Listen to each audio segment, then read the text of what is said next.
আজকে আমি দেশি মুরগিটা সম্পূর্ণ বাটা মশলায় বানাবো। এখানে আমি গোটা হলুদ জলে ভিজিয়ে রেখেছি।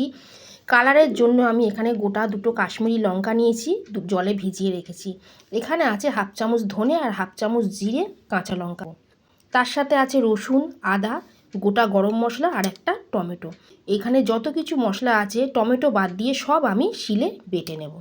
আমি 1 কেজি দেশি মুরগি নিয়েছি। পরিমাণ মতো নুন আর দেব হলুদ বাটা, যেই হলুদটা আমি বেটে রেখেছিলাম সেই বাটা হলুদ এর মধ্যে মাখিয়ে নেব। দিয়ে দেব তেজপাতা, শুকনো লঙ্কা, গোটা জিরে ও গোটা গরম মশলা। আমি বড় সাইজের 3টে পেঁয়াজ কেটে ব্যবহার করেছি ও রসুন বাটা। আর তার সাথে দেব আদা ও কাঁচা লঙ্কা বাটা। দিয়ে দেব 1 চামচ কাশ্মীরি লঙ্কা বাটা। তার সাথে দেব 1 চামচ বাটা হলুদ আর দেব জিরে ধনে বাটা। দিয়ে মশলাটা খুব ভালো করে কষবো।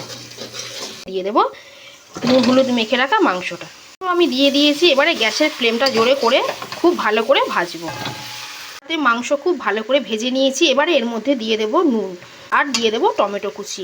দিয়ে কষতে কষতে ওর মধ্যে দিয়ে দেব কেটে ধুয়ে নেওয়া নতুন আলু। আর মাংস খুব ভালো করে কষে নিয়েছি। এবারে এর মধ্যে দিয়ে দেব গরম জল। এবারে এটা ঢাকা দিয়ে সেদ্ধ হওয়ার জন্য রেখে ওপর দিয়ে দেব গরম মশলা বাটা, চেরা কাঁচা লঙ্কা। ভিডিওটা ভালো লেগে থাকলে প্লিজ লাইক করে দেবেন, শেয়ার করে দেবেন এবং চ্যানেলটা সাবস্ক্রাইব করে দেবেন।